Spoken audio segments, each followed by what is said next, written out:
What's on, everyone, and welcome back to Double M Live Wednesday night edition. Mike, A little special thing we got going on here. oh yes, it's a very, very special show, man. Mike, nice. I usually ask you how you doing, but I really want to, this is a serious one right now. With all things considered, we are recording this a day after, the Derek Chauvin verdict. How are you doing, brother? First, I feel blessed. That's me personally. I feel relieved. I know similar feeling that a lot of people shared with me is that, we're gonna dive into it all, but just up until that judge read every single, charge and said guilty for everything, up until all of that was read, I was shaking. I never felt confident and truly secure with how the justice system would prevail. But right now, in this current moment, I feel good, Marv. I feel good. All right, man. That's good to hear, man. We gotta, it's a time in the world we really gotta start checking up on our brothers and sisters especially when we talk about their mental. This is it's a trying time right now in the world. I mean, right after the Derek Chauvin verdict, you felt like that sense of relief that you were saying, and then you find out, and maybe what, an hour, 2 hours later, another 15-year-old girl was shot and killed by the police. So it's trying times, but you know we can do all we can do right now is continue to fight, continue to have these conversations, and try to spark any change that we can in this world. And that's what we're going to do here on Double M Live, because we have an exciting show, an exciting guest. Oh man, quick story, Mike Nice. You and I, we've been watching Celtics for a long time. Long One time. one thing that got us close is not only do we watch basketball, new basketball, but I remember talking to you when I first met you. It's like, oh, this he's also a Celtics historian. He actually, I can talk about the old Celtics in the 80s that we weren't alive for, and Mike would know what we were talking about. And funny story, around like 2005, 2006, Celtics they weren't great. They were a bad team, but I would have to go to sleep early. I had school the next day. I was like in middle school. I had to go to sleep early. But what I Yeah. would do is when the Celtics would go on those road trips, when they start playing at 10 o'clock, I stay up, but I had the radio on. I'll keep the radio on in the background, and then I would hear this distinct voice sometimes. Quack quack. I would hear this quack quack. I'm like, what? Who is this man? the most exciting broadcaster with the Celtics, and he made me enjoy the game more. So, Mike Nice, can you introduce us who we got on the show Woo! tonight? Special guests. I told people before we had a special guest loading up. So, let me read off this resume of this great man right here. We're talking about a man who spent 11 years in the NBA. 8 of those years spent with our Boston Celtics. 2-time NBA champion, winning the championship with the Celtics in 1981 and 1984. And he also earned the finals MVP of that 1981 championship. He's currently the Celtics radio color analyst alongside Sean Grandy with 985 The Sports Hub. And he's also host of the Cedric Maxwell podcast alongside our boy, shout out to Josue Pavone, shout out to Josue with CLNS Media Network. We are proud, honored to introduce here on Double M Live, Mr. Cedric Maxwell. Mr. Let's Cedric oh, Maxwell. how Gentlemen, are you?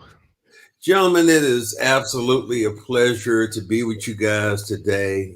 You talked about what happened in Minnesota and your concerns, and I know we're just going to dig into all that, and just feel free to ask me whatever you want. And as Josue and I love to say, we gonna keep it on the 100 right now. That's all we gonna do. We gonna keep it on the 100 and tell it the way we feel. We're not gonna sugarcoat it.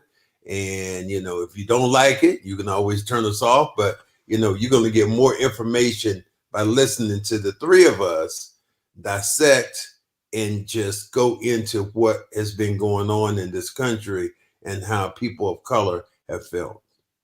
Yeah, Right. man. Absolutely. Real quick, once again, this is Double M Live. Make sure to like, share, subscribe. We are live right now with Max here on Double M. And like he said, we're going to dive into a lot because there's feelings that I have, that Marv has, that Max has. We want to get into it all for sure. But we also want to hear from you guys. So make sure you drop your thoughts and feelings in that comment section for sure, because we are live right now.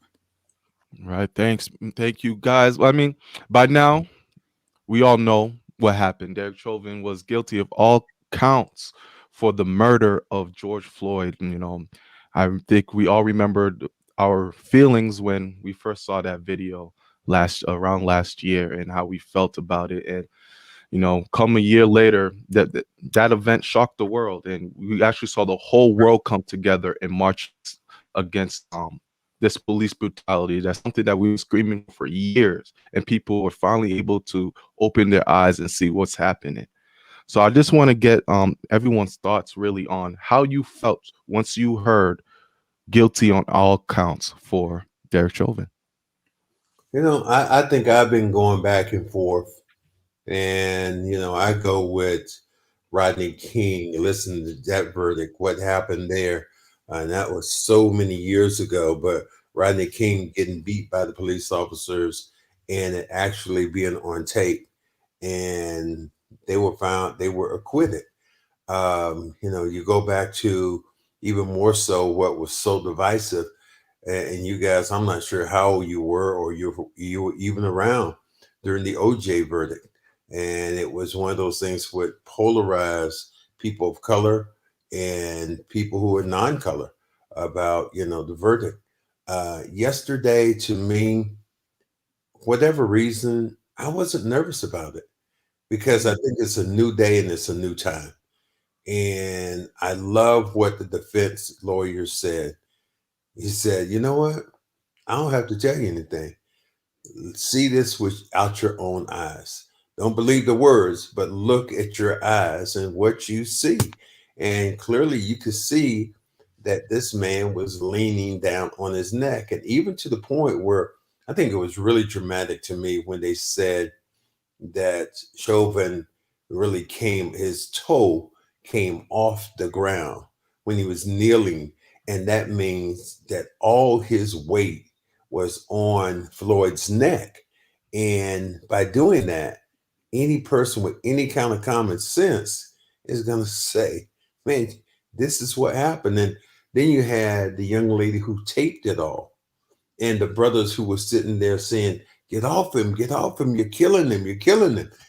And the smirk that he had on his face, that to me, that was just a look of the devil. That was just evil. And it had nothing else to do with black, white. It was just this person. I don't know if black, white, or whatever, but this person was evil. And his intent was only to hurt this man. I'm sure he didn't know he was going to kill him, but what he did ended up killing this man. And I think that was just crazy. Yeah, I mean, while this whole trial's been going on, obviously it's in the news constantly, it's on social media constantly, but at the same time, me personally, I've always, remained with the idea of, this trial shouldn't even be going on this long. I think I read on CNN that, the jury took 2 days and about 10 hours each day to deliberate and come up with, the verdict and whatnot. But in my mind, you have a video camera that recorded a man being murdered in the street. I don't know how long you needed to stay in trial for. I know the justice system has to play out and whatnot, but I've always said this shouldn't even take this long to decide what should happen to Derek Chauvin, because we've all seen it. The world has seen it. In today's day and age with social media, that video spread like a wildfire when it first came out. So, even with all that being said, it's just crazy to think about the fact that nobody fully felt confident that justice would be served. And, you listed off things that have gone on throughout the past with, OJ and Rodney King and different cases of there's never sometimes a feeling of justice really being served. But here's a time where we can state that, okay, the justice system actually played in our favor for once, because we usually don't see it play out in our favor. So it was really shocking to see. I think one of the things that, and I just want to jump in. One of the things that I've seen over the years is talking to, we've all had friends who are white, and we talk about the police system, policing. And one thing we talk about is they're like, well, when you see the police, I said, how do you tell your son or daughter to act when they're around the police? Well, I tell them to, remain calm, keep the hands on the steering wheel, and, officer, how can I help you? Well, I told them I teach my son just the opposite. I teach my son the way I would do it. And what I do is if I'm stopped by the police, I essentially put both my hands out, palm so he can see my hands, and say, and he asked me, so why do you have your hands out? I said, so I don't want there to be any mistakes. Here are both my hands. Unless I'm an octopus, that's the only way right now I can hurt you. So here are my palms. I said, you don't do that when you see the police. What you say is, how can I help you, officer? People of color, we've been so, I guess, Traumatized. Yeah, traumatized would be the word, that we act completely different. When we see a blue light, the word that comes to our mind is the thing that comes to our mind is, oh shit. Oh shit. There's some shit about to happen right now. We don't think like, okay, anything else other than that. And I think that's just really one of the things that, we see as people of color. Yeah. Like that, specifically being pulled over, and what that does to us. Mike, you patted your chest, your heart starts beating. I had to physically remove any songs on my library that had police sirens in it, because it made me uncomfortable while driving. Anytime I heard any type of police siren, I would lose it. I had to remove that away from my library. That's something that, white people never have to even think about. My buddy yesterday just got pulled over. He FaceTimed me. Why are you FaceTime? He's FaceTiming me just in case something could happen. These are the things that we have to do when we are being around police. The other day, I started thinking to myself, if I'm in certain situations, the last thing I'm thinking in my mind is calling 911, even if I'm the victim. Even if I feel like I'm the victim, I'm not calling 911, due to the fact that I could get killed, or I could be put in a situation due to the color of my skin. And when you talk to white people about that, and you talk about privilege, these are the things that they need to start understanding. Like, we're going through a whole different type of realm when it comes to. They cannot understand that. You cannot walk in another man's shoes. If you are not Black, you can't understand how those feelings swell up in you. You can sympathize, you can empathize, right. You can do all these other things, but you can't get a true understanding unless you are a person of color. And it's nothing to do with like slapping at people who are white, because there are people who are white who would really want to help you, but to truly understand what it's like is impossible unless you're a person of color. So I definitely want to ask you a question, Max, because again, it's a privilege to have you on the show with us.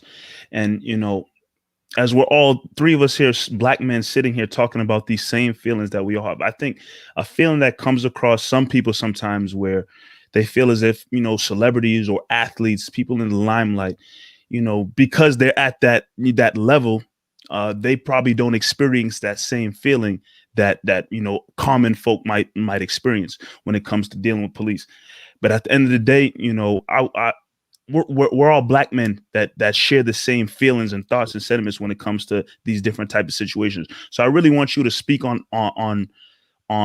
how it's perceived sometimes for someone like you, who you've been at the top. You play for one of the most prominent franchises in all the NBA and whatnot. But at the end of the day, you are still a Black man, just like myself, just like Marv. Absolutely. I think that people think that athletes, and it's different because you're athlete. There are things that you don't go through because you are famous. Some of the stuff, like when I first moved to Boston, it's like, don't go to South Boston because you're black and there can't be black people in South Boston. Well, being an athlete, some of these things you're insulated from. But as you guys are saying, most people of color and most athletes and most famous athletes understand that at the end of the day, I'm just a black man.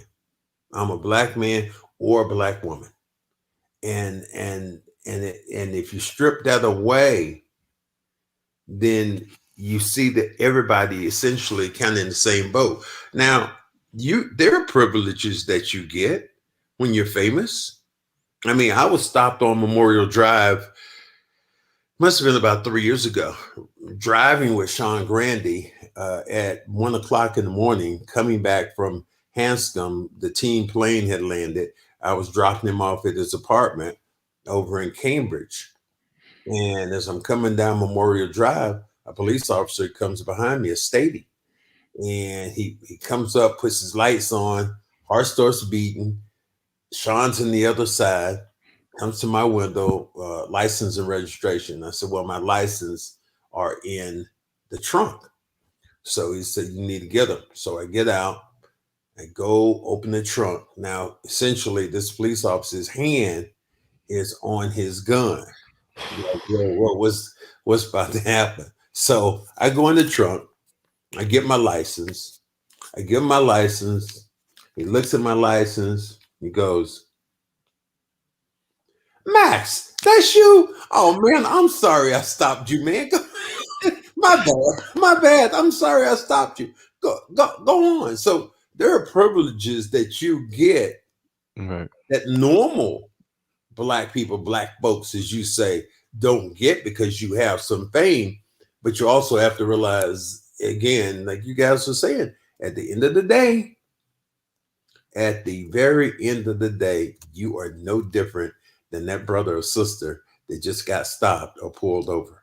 And you're going to be treated like that. And I think OJ saw that when he, OJ for a while wasn't, he they looked at him as like he was non-black until everything happened. Then OJ became that nigga. That's who he became. That nigga. That's who he was. And man, it just the look on people's faces. And it was so strange. It must have been about 15 years ago. I was in the Bahamas and I am going to get on a boat with my girlfriend. And we're walking down. There were some people. And she said, he spoke to you. And I was like, who? And I turned around and she said, OJ. He said, hey, Max, how you doing? What's going on? And he was with a white girl. And it just conjured all this stuff up in my mind. It was just so but again, this is somebody I'd seen. And, OJ, very famous and, for whatever the right reasons or the wrong reasons, you are a target. You are a target, especially when you're famous and you fall off that pedestal. You are a target. Yeah, definitely. That's a hilarious story about OJ, but not surprising at all. I want to bring it back to the trial of yesterday, and a lot of people are going on saying justice was served, due to the fact that Chauvin is going to jail for all 3 counts. I don't see it fully as justice. I know a lot of people also using the word accountability. Finally we're holding police accountable, but it's definitely a churn in the right direction, right? We saw it from 30 years ago. You brought up Rodney King with a camcorder that was recording everything like that. 30 years before that, we're talking about Emmett Till, who the family is still trying to get justice till this day. And we've seen many cases throughout those 60 years that there hasn't been anything done, or the police have not been accountable. And due to them not being accountable, that's the reason why you said there was a smirk on Chauvin's face. There's a reason why they feel like they can do this and get away with it. Now, with this case being one of the biggest cases out there right now, I feel like now here's the churn that we're heading into, where we're starting to put police on notice and saying this is unacceptable. It's taking years. Do we really feel like this is a turn? Do we really feel that way? Nah. I mean, that's I think most black people do we really feel like, the light switch just turned on? Oh, And no. Definitely not say that. we don't feel that way. Mike, do you feel that way? Nah, not. I mean, it was nice to see, but honestly, my internal, real deep thoughts and feelings, like I still have skepticism when I think about the justice system in this country. Yeah. Oh, for sure. I think the justice system was built against us. It wasn't built for us. What I'm saying is accountability now, where you say, okay, you put this person on a pedestal and say, obviously Chauvin was the most outlandish one, where there couldn't be an excuse for it. And we're gonna still see areas where cops will kill and maybe not get that justice that is served. But what I'm saying, a churn is it's opened eyes. It's opened eyes. Now we're seeing even the whole Black Lives Matter movement that's happened this year has opened eyes. That is the biggest thing. That's the biggest thing, that it has opened people's eyes. That 9 minutes, I want to say 9 minutes and 28 seconds, open white people's eyes. Yes. And they said, no, police aren't like that. They don't do this. This is what they saw with that 9 minutes and 28 seconds. Pull the curtain back and reveal something that was shocking and appalling to white people. There were more white people. There was just as many white people who were marching during Black Lives Matter as people of color. And that's the one change that I definitely see. And I agree with you wholeheartedly. The light switch hasn't been on, isn't just clicked on, but there is now an awareness. And that's the progress I think that we want to see. The fact that people now can identify what just happened. And now we can see if there's going to be some more movement. Big time. I mean, this from George Floyd on, everything that took place from then, I think, a light has shined brightly on, the injustices that have been taking place. And I know you got athletes like Colin Kaepernick who tried to speak on all of this years ago. And, people just kind of was like, yeah, Colin Kaepernick, NFL wasn't trying to hear his excuses for kneeling. You had all that. But now we're at a place where, you see different teams, release statements after the verdict was read, saying, we stand with, the fight against, police brutality and all. You have different teams and organizations coming out. And this is a far cry from years ago. Teams weren't really coming out with those kind of statements. Teams weren't really making stances. Owners, managers, coaches, players, they weren't really making them statements. How do you feel? I mean, being someone who was a player and was an athlete, how do you see that change has gone on with different sports and different leagues and like I said, teams, organizations making statements? How do you feel that that's transitioned over throughout the years? I think players have taken and are doing, they're more accountable to other people of color. I think you look at Jaylen Brown this year, driving from Boston all the way to Atlanta to be in the middle of this protest. I just feel that we have the platform is there. And I think the ironic part to me about the whole thing about Chauvin was the fact that here he was kneeling on somebody's neck, and then Kaepernick was kneeling for a peaceful solution. Yep. It's just the irony in those two. This guy one guy took a knee to kill somebody, another guy took a knee to go in peace, and people they screamed and essentially got Kaepernick booted out of the NFL. Most teams wouldn't take it. They wouldn't touch him because he was poisoned. He was poison to your team because most of the people who were in these arenas were white. And I remember seeing a broadcaster talk to this fan was talking to a broadcaster and said, when those players start kneeling down and during the national anthem, I just really gave them hell. I was screaming and yelling at them. And the broadcaster said, wait a minute, well, hold on a minute. Those players were kneeling silently during the national anthem, and you were screaming and yelling during the national anthem. Right. And the guy would go, no, I didn't know. No, he said, that's the difference. This was a silent protest. And because of that, this is what America is for. America is basically, my father was in Vietnam. My father fought in the war, and he fought for people to be able to protest and say what they want to do without infringing on somebody else's benefits or doing anything else just to stab or knock somebody else down. If I am in a corner by myself and I am protesting with my knee to the ground, eyes closed, who am I hurting? Who the hell am I hurting? There was a guy in the NBA, his name was Mahmoud. Yeah. And Mahmoud was a guy who played for Denver. And his name was Chris Jackson before he took his Muslim name. And I think it was Mahmoud Muhammad.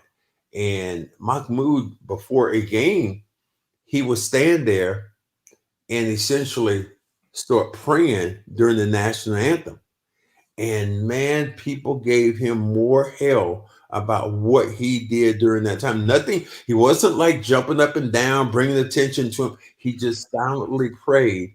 And people in the United States at that time, they weren't having that. That was a non-starter. The NBA got behind, they didn't want him to do it. And that's the difference now that you guys are talking about, and how leagues now that you hear Roger Goodell go and say, well, we were wrong when it came to Kaepernick. We were wrong when it came to what he did to him kneeling and what our players were doing. And, then you had Donald Trump who said, turn around and just made it. He put the spice to it when he said, get that son of a bitch off the field. Right. That to me, that just inflamed everything else.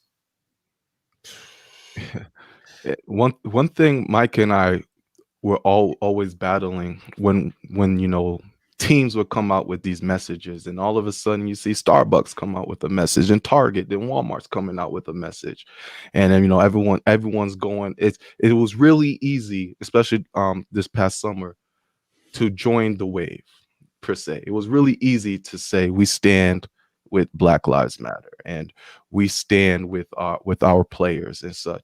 Like Roger Goodell said, he was wrong about Colin Kaepernick. Okay, but where's Colin Kaepernick now? If you were wrong about him, you guys kicked him out the league. Why is he not in the league? So I guess I'm still battling with this now, is understanding awareness to action from these corporations. Where do we go from awareness to action? Okay, you see what we've been talking about, but what can we do about it? Especially the ones who have the power to actually try to promote more change than just saying, okay, we see what happened and we're on that side. Financially, you have to do it that way, but both of you guys remember when wasn't it two gentlemen that went to Starbucks to meet a friend there, and they were just sitting at Starbucks and they arrested them for waiting for their friend to come in. So I mean, we can go down the line. There was a thing that happened to me, and this is when I was, so this had to be over 50 years ago. We were in South Carolina. My family and I took a trip every year and went to Myrtle Beach. Myrtle Beach, they had a beach called Atlantic Beach, which was the Black Beach. At Atlantic Beach, there was literally a chain link fence that went from the top of the beach all the way out, probably as long going into the ocean, as long as the football field. So blacks couldn't get in white water, in white water. And the irony of this was the fact that was some 60 years ago. And then fast forward, maybe 40 years later, 45 years later, my son was one of the first black lifeguards in Myrtle Beach. So that's just the, how things have that full circle thing that we're kind of talking about right now, how things have happened, how things have changed. And the biggest thing is that the financial link here. If black people, the people of color, went out and stopped supporting some of these businesses that they felt were prejudiced, the black dollar is amazing. It is a trillion dollars that black people feel, spend on all these different things. If they went out and put their money together in a power vacuum, that is what's going to change corporate America. Not just the lip service, but when we put our money together and we target certain businesses, that's when we're going to see a real change. Everything you're saying is 100% facts, Max. Like I agree with everything you're saying. But I want to switch gears a little bit because, as we sit here and, talk about the verdict and, accountability and finally some kind of justice being served, a few days ago, we have another shooting take place where DAUNTE WRIGHT is shot by a police officer who, we saw the video screaming out taser, taser, but accidentally goes for her gun, shoots him. He ends up driving off and then dying later on. I think, in that situation, rest in peace to DAUNTE WRIGHT, prayers to his family and friends for sure. But I think that opens up another big conversation, a conversation that has continued to go on over and over again. Something about law enforcement in this country is just off. And the way social media works now, you can get news and find out what's happening in England and Canada and other countries around the world. You get news about different things happening in countries all across the world. I personally never see or come across on social media random shootings like this taking place in Canada or in England or in other countries. I never hear it, but it's always seeming to happen on the United States soil. So it just opens up a bigger question, conversation of something about law enforcement. I remember seeing a comment from Chris Rock, and I tell people this all the time. This comment I saw from Chris Rock talking about there's certain jobs in this world that you can't really screw up at. A pilot of an airplane. That's a job where if you screw up as a pilot, it's going to have very bad consequences. And a police officer needs to be held at that same kind of pedestal where if you screw up as a police officer, it's going to probably have some bad consequences. And these are consequences that we've seen continuously play out over and over and over again in history. So, I just want to open up that conversation of how can a police officer who's trained accidentally go for a taser, go for their gun instead of a taser, and something has to be off with training, and something has to be off there. I don't know what it is. Or it's not accidental. Or it's not accidental. That too as well. This is where we will probably agree to disagree. I do believe it was an accident, but it was an accident which cost that young man his life. There were a lot of bad things that happened. You could clearly hear this woman say, taser, taser. And she shoots. And she says, fuck, I shot him. So in my mind, there's no doubt that I thought that was an accident. Do I think she should be held accountable? Absolutely. For her actions of what happened. Another thing that happened in that whole situation was they stopped him for a license plate check, expired license or something like that, plate that was, and it was the same way with the gentleman who was in Atlanta that got killed at the Wendy's. Yep.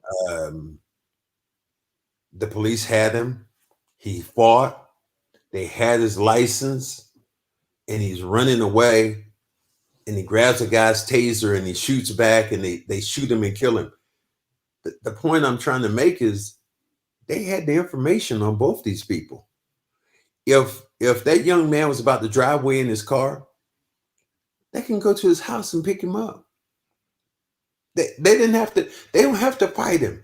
The guy at McDonald's at Wendy's when he got shot in the back, they had his license. Let him run. Go ahead and run away. Now the thing that I see a lot is my big feeling about this is the tolerance or that police have for white people that they don't have for black people. Exactly. That's my thing, because I've seen they have the tapes where white people are going up there. I saw this white guy had a knife and he's going at the police and they're backing away. They all got guns. They're back. They don't shoot him. They're backing away from him.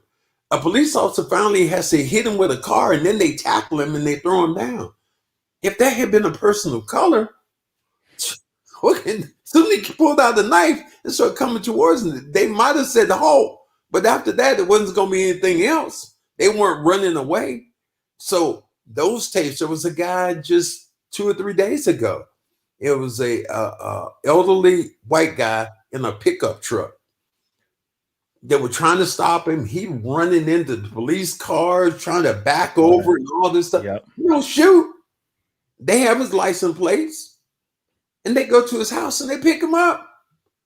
If that had been a person of color, we think and we know that would have been different.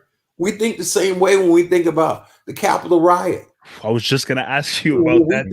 I was thinking about if that had been black people going bloodshed. up there, they wouldn't have got close. We know. And just like Joe Biden said, we know if there had been people of color, this is the president talking, that they would have mowed some people down. They would have mowed them down.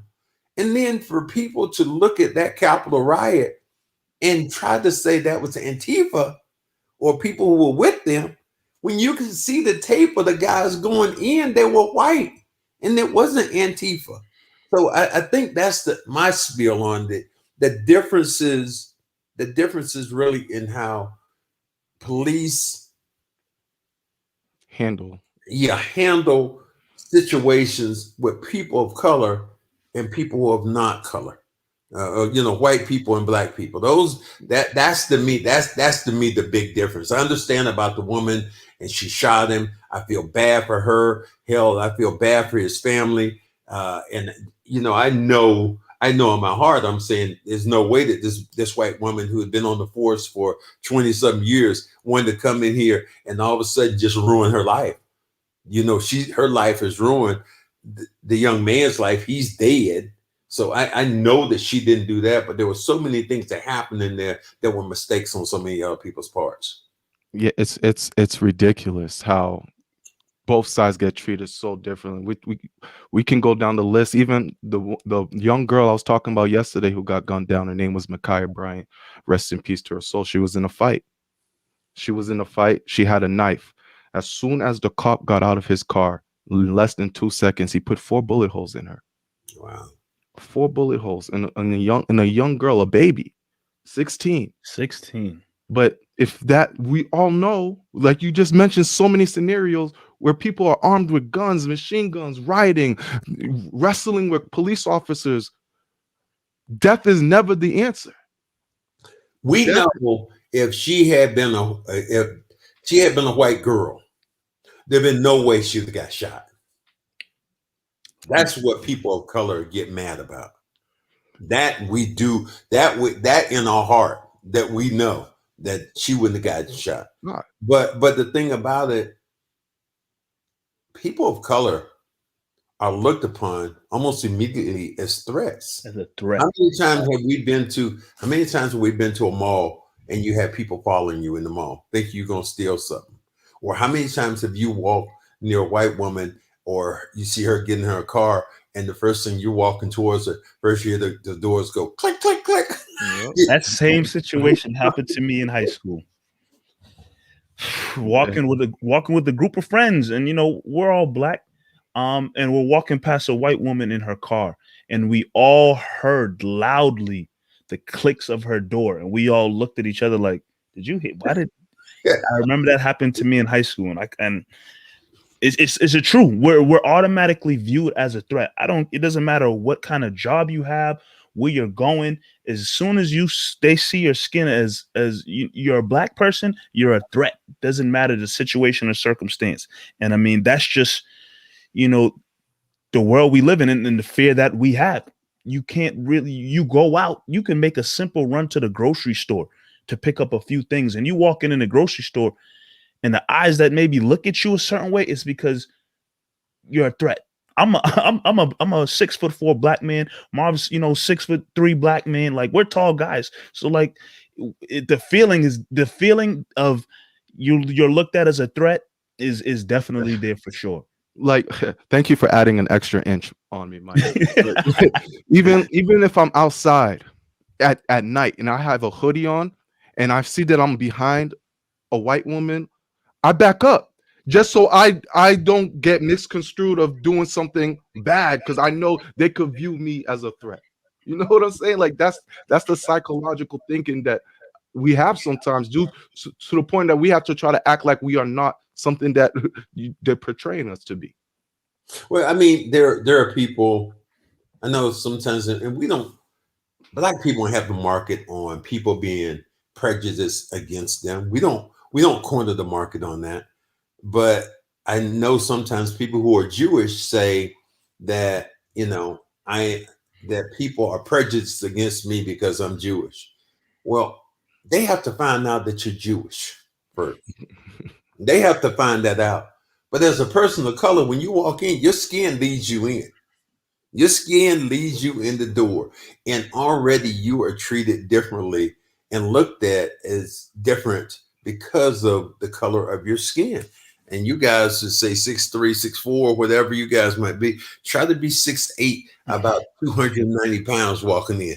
You think that I'm not a threat when I walk through that door, and I could be and be, unless I'm dressed in one of them suits that I have. It's like, okay, well, he's not a threat because he's a well-dressed black man, or whatever it might be. But, like I said, a hoodie is an indictment right now for, you doing something bad. And, we must say this too. All black people, there's some like bad white people. There's some bad black people that we know that, you said, man, you were wrong doing that. You were wrong doing that. And we have to identify, and I think that's overall, we have to identify black and white, that people right now have to start treating each other better.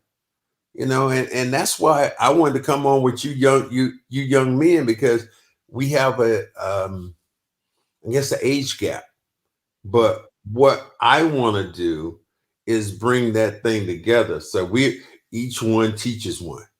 You teach me, I teach you. And by forming that bond of older and black, and I remember reading this thing that at one time, and they were talking about that if a grown man walked towards young kids, the kids got nervous. Now it's just the opposite. If a bunch of kids walk towards a grown man, he gets nervous now. And that's just really how we've changed, and our cycle has changed. And us as the thing that I really hate, and I'm gonna say this is more like in your generation, it's just like rap lyrics to me. Sometimes it's just so offensive. If I understand the beat and you like the song, whatever, but rap lyrics to me sometimes are offensive. If I'm I was on a transit one day, catching the bus, Silver Line someplace, and I was going down to Dudley, and there was two brothers in the back, and they were just cussing their asses off. And there was an older black woman sitting near them, and I wanted to go and say, yo, my brother, could you respect this woman here? But I know if I go towards them, it's going to escalate. So some of these other things, I just don't, I don't like. It's like, for instance, how do you guys feel? I ask you guys a question. How do you feel when it comes to white people singing black lyrics of rap songs and using the word nigga. You want to take that first, Mike? We all been in a car. We all been walking down the street when you see people and you're going, what? I mean, me personally, I've never really experienced in my personal life. Like I know it's portrayed in movies and TV shows. I've never personally experienced a white person saying nigga to me or in my presence. I've never experienced that. Right. I mean, but I'm sure if I've heard it, it definitely make me feel some type of way. Absolutely, positively. I've had two. Oh, it's my fault, Mike. Go ahead. No, go ahead. I think I've had two different instances. I've had one where like if I'm at a concert. Okay, yeah, there you go. See, I'm not a concert goer. I don't do concerts. I'm not a concert, and you know we listen to rap, and then the white boy next to me bumping nigga this, nigga that. It's definitely an uncomfortable feeling. But I know it's not the place for me to pick a fight. Yeah, but how do you feel when you hear white people just in a with those say a Jay-Z concert when he's letting the N-word fly, and I've seen people at these concerts and they're just like whatever he said, I'm following the leader. I get it. I mean, I'm not a concert goer, so like I've never been in that experience in situations. It's a weird feeling. But I can imagine it being weird. I agree with you, Marv. I've also been in an instance where I wasn't at a concert and I was waiting for the school bus and white kid was saying the N-word, singing it, and there was a fight. So there's two different. It was two different instances. Well, so some people of color got offended because he was singing that song. I mean, I was downtown Boston about 5 years ago, walking down the street, and there were two white guys on the other side of the street that were coming, and they were listening to some kind of rap music, and they were yelling, and they were talking about the people singing the song. They're like, these niggas is bad. These niggas is bad. And on the other side of the street, there was a brother walking by, and he said, you need to watch your mouth. And these two white boys like, what you mean? What you mean? I don't know what happened to me, but I run across the street. I'm like, yeah, you need to wash your fucking mouth. And they were like, well, we've been to prison. You wouldn't say that shit in prison. I don't give a damn where you at. So that to me is just like things that just kind of get to me is some of the things that happen right now. I mean, I mean, I'll ask you guys. This is another question I want to ask a younger group.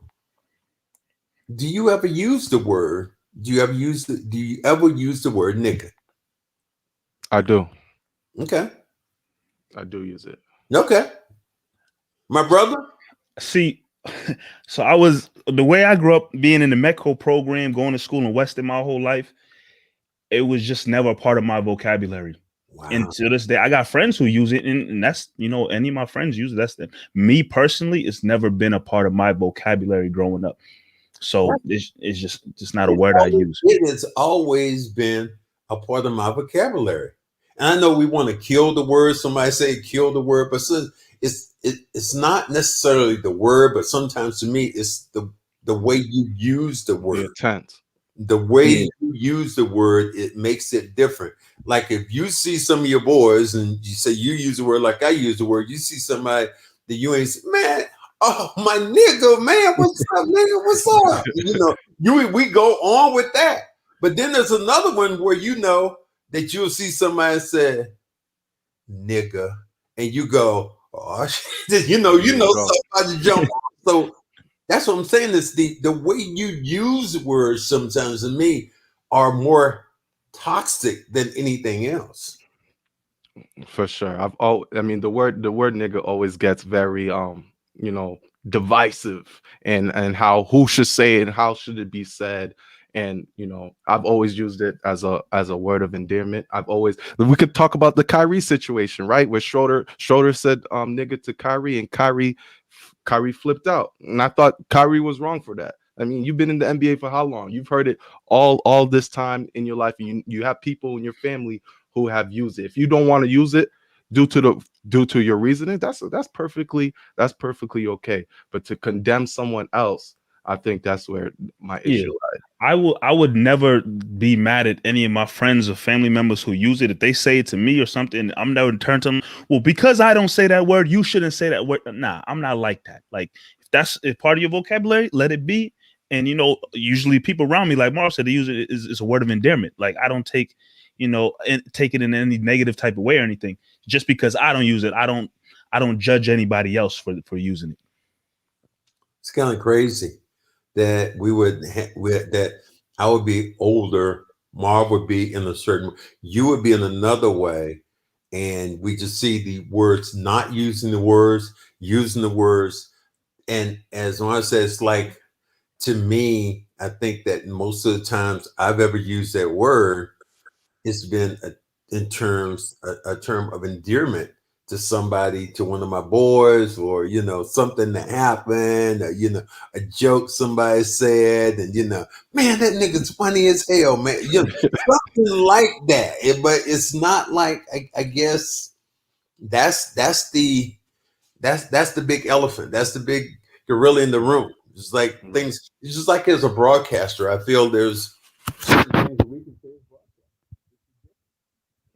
broadcasters. I think we lost you a little bit with sound. Okay, there's things I can say as a broadcaster, and one of them is like when we start talking about, like KG did something one time. He said he was on the airplane and he was arm wrestling with somebody, and he jumps up and he said he beat some arm wrestling, and he said, "I'm the silverback in this motherfucker. I'm the silverback." And you're going, whoa. And you would think about it. I know my white friends couldn't say that. No. Couldn't say, man, he's a beast. He's a gorilla. You can't say that as a broadcaster. Whereas I could say that. I can use those words. It's just really strange. It's, when you're broadcasting, the things that you can say and the things you're scrutinized for, being black or being white. You have more latitude because you're black now than you do as a white broadcaster. Remember, there was Westbrook. You out of your cotton picking mind, and that guy got fired for that statement. And when he didn't necessarily mean anything by it, but it's like, but you think about all the incidents that have happened. You think about the young ladies that were kneeling down at the it was a high school game. I want to say it was in Kansas City or someplace like that. And the guy goes, "Yeah, look at them niggas. They leaning that." And he was white. And then he comes back later on and said, "I'm really sorry. It was my blood sugar because I have diabetes." And so it's like, man, give me a real excuse, man. Come on, you meant to say that. Man up. Man up. Right. I remember a scene. I actually posted that on my social media because it was such a sorry excuse. I'm so sorry. Now, when I do a podcast, I always ask a question, and I want to ask you guys a question for my own stuff here. Give me your Mount Rushmore of sports. I'm building this in your backyard, and you got 4 people. We're putting that Mount Rushmore in, and they can be of sports that you can pick out. And that you don't have to be wrong. They don't have to be all basketball players. Don't have to be, but they can be whoever you want in sports. Give me your 4 people. Got you. Go ahead. Okay. Muhammad Ali. Okay. Michael Jordan. Tiger Woods. And damn. This And damn. I don't know who that is. And damn. Oh, I got my list. If Marv, I gotta put Serena Williams, Okay. but now I'm leaving Brady out. Did you must have stole mine, man. I had Serena, the greatest athlete of all times. All right. Yeah, I'm gonna have to go Jordan, Brady. Jordan Brady was automatic for me. Okay. Serena definitely doesn't get the credit she deserves, but she's dominated the sport of tennis. So I definitely have to throw that up there. And you're gonna be like, Mark, and damn. Nah. I think when it comes to dominate, because I'm thinking of people who dominated sports, and Tiger's dominated golf, Muhammad's dominated boxing, but I think Muhammad, because of his impact outside of boxing, I think that's what would give him the nudge over Tiger Woods, in my opinion. You know, Tiger Woods to me he's bought the masses, and he's made it cool for Black people to even think that way of being golfers. Right. The guy that I think is going to get more credit as he gets older, to me, and more refined to me, is going to be LeBron James and what he's done for his community. I don't think we've ever had a bigger social activist. Maybe there are one or two, but LeBron James takes on every imaginable topic, and people beat at LeBron James, and LeBron James went out and did something that we all can just admire. He went to Akron and went and built a school and told these people, these kids, if you graduate, you get a foot. Education, we all know education is the key. He said, I will give you a scholarship to go to college. I will fund that. And at the same time, I will give your parents placement for jobs.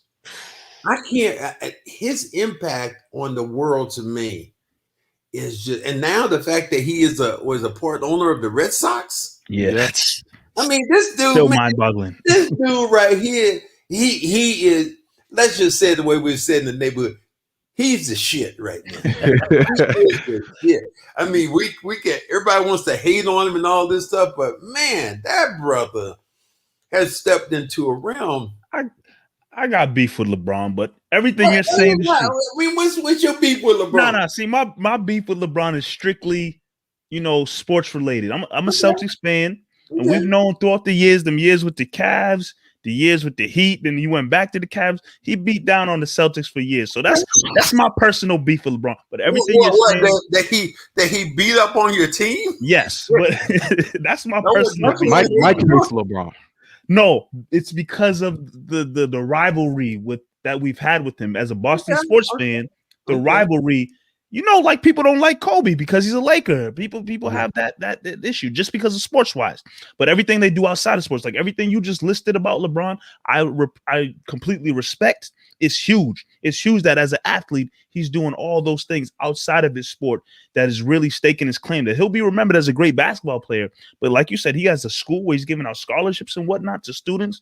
Like that's something that you'll be etched in the record books for different reasons. So I give LeBron that credit. All of this in the prime of his career. Like he's doing all this in his prime, and you said it. If LeBron says one thing, it's gonna make headlines. If LeBron is going to support a presidential candidate, that makes headline. If he speaks up on the shooting, that's gonna make headlines. Like his impact on this world is something that we're gonna look back into 10, 15 years when he was playing, be like, oh my goodness, no player has ever come close. And the thing with LeBron is, which with some athletes, I feel as if some athletes maybe have a fear of not wanting to speak up because they don't want their image to be tarnished in any type of way. You think of Michael Jordan? Yeah, Michael Jordan, even Tom Brady. As much as I like Brady, he's these are athletes who reach a certain level in their sport, but when it comes to political views and things happening in the world in which they live in, they try to stay squeaky clean because they don't want to lean a certain type of way and lose their following. So I give credit to LeBron a lot for being able to take a stand with how he feels in many situations. You look at Michael Jordan, and you can say that LeBron influenced him to start to speak up about things and start making statements, because Michael was never saying anything until maybe 4 years ago, and that's off of the player movement that LeBron really started to captivate. I think you guys are right, but and you can't hold it against a guy if he doesn't want to speak up on issues, because that's not for everybody. That's true. Everybody, that's not for everybody. Everybody who's out there, that's not for them. I think the biggest thing that we look at is, and we look at Kobe. As great as Kobe was, it took Kobe's passing to make him that much more relevant in the minds of other people about his greatness and how he influenced, all these other kids. And I remember talking to Jason Tatum and even to Jaylen Brown after when Kobe passed that day. And I was in New Orleans and walked up to Jaylen and said, "Man, tough day today." And he looked at me and he was like this is the one time it felt like reaching out, hugging a brother, when he said to me, he said, "Man," he said, "I know." He said, "I never met Kobe." I said, "What? You never met Kobe?" He said, "No, I never met Kobe. I never got the chance." It was like my heart went out to him because it was somebody that he admired, but he had never got a chance to be around. And we look at these great people that we've lost, like the Kobe Bryants and people like that, and we just go, man, it's something. This time, this COVID, the hatred that welled up in people during the backlash of, I say, when Barack Obama was around. Because when Donald Trump came in, it just seemed like it was time to it was time to unleash all the stuff, the negative shit I've been thinking about. It's time for me to unleash it because I got the president saying whatever he wanted to say about African people coming from shithole countries or Puerto Rico or this, that, and the other. And it just became easy to say. And it wasn't that way when Barack Obama was around. It was like he was the coolest dude, man. Yeah. That I think that I could imagine ever meeting. The way he conducted himself. And as a person of color, and I'm sure you guys felt this way, we were so proud of Barack Obama because there was never a scandal around him. Nope. This man carried himself. If he's the first president, first black president, man, he handled himself so well. The way he spoke, the way he interacted with people, he made it. He as a black man, he brought me to tears when he won, because I never thought that I would see a black man become the president of the United States in my life. I thought it might happen with my kids or my kids' kids, but I didn't think it would happen during my lifetime. And I absolutely applaud everything he did. Absolutely. 100%. And I mean, we're sitting here talking about, Barack and LeBron and different great things that these guys have done, which brings me to asking a question that we want to pose to you. That question that I have in mind, you asked us about our Mount Rushmore of athletes. Mm-hmm. I want to pose a question as if you had a chance to hold a dinner, right? And you can invite 4 athletes, past or present, just to sit down and have dinner with and have a conversation with, who would your 4 athletes be? That's really good. I hadn't thought about that. That's good. I think one would be Wilt Chamberlain. Mm. And I would also want Wilt Chamberlain would be one. Jackie Robinson will be another one, because what he did crossing that color barrier, I'd want to know all the insults and all the times he had to bite his tongue. Jack Johnson, the famous black boxer, was back during that time that they essentially arrested because he took a white woman across state lines. Let me see, one more athlete that I would enjoy.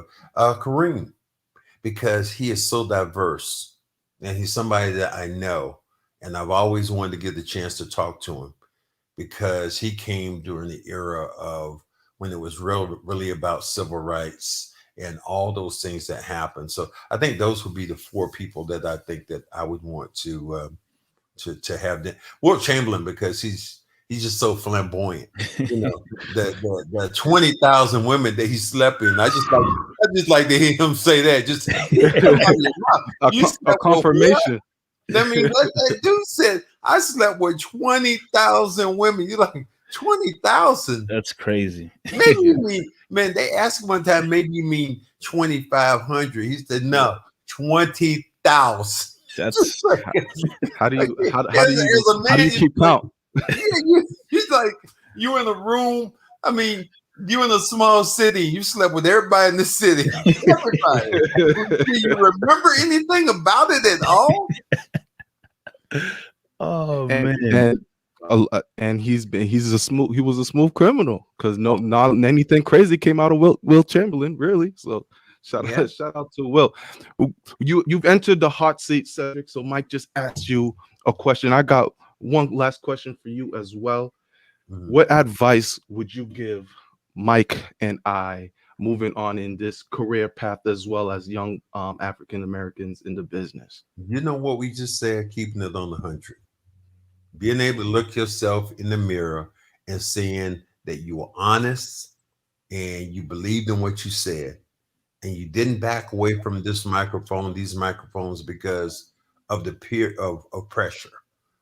You know what people really like about me, and I feel they like about me, is my integrity. And my integrity is telling it the right way. If the Celtics are playing bad, I'm gonna say they're playing bad. Yeah, if something didn't happen that they come to me and ask me a question about, I'm going to tell them. And it could be like Red Auerbach was maybe it was about 5 or 6 years ago. The police department honored Red Auerbach for Black History Month. And there were people who just got upset about that. And they came to me and talked to me about it. And I gave my opinion. I said, I'm not upset. And I said, why? Because they weren't honoring Red Auerbach for his championships.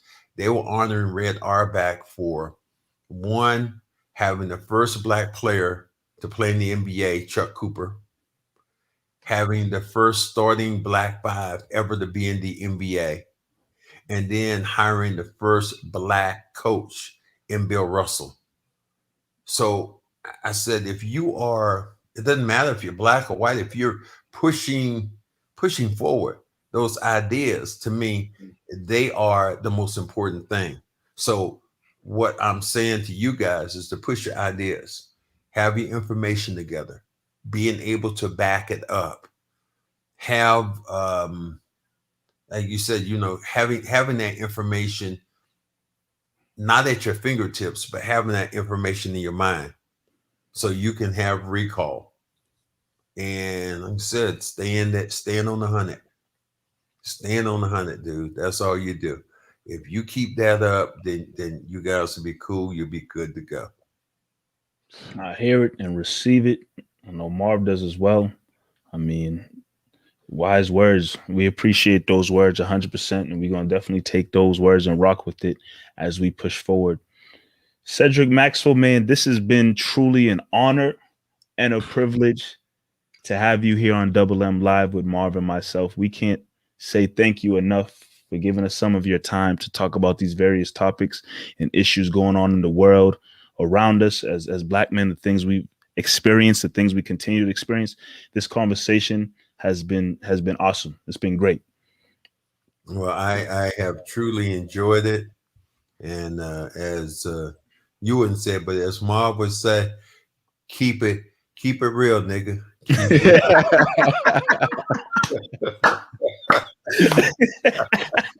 That is Cedric Maxwell, aka Cornbread, Celtics legend, Celtics broadcaster here on Double M Live.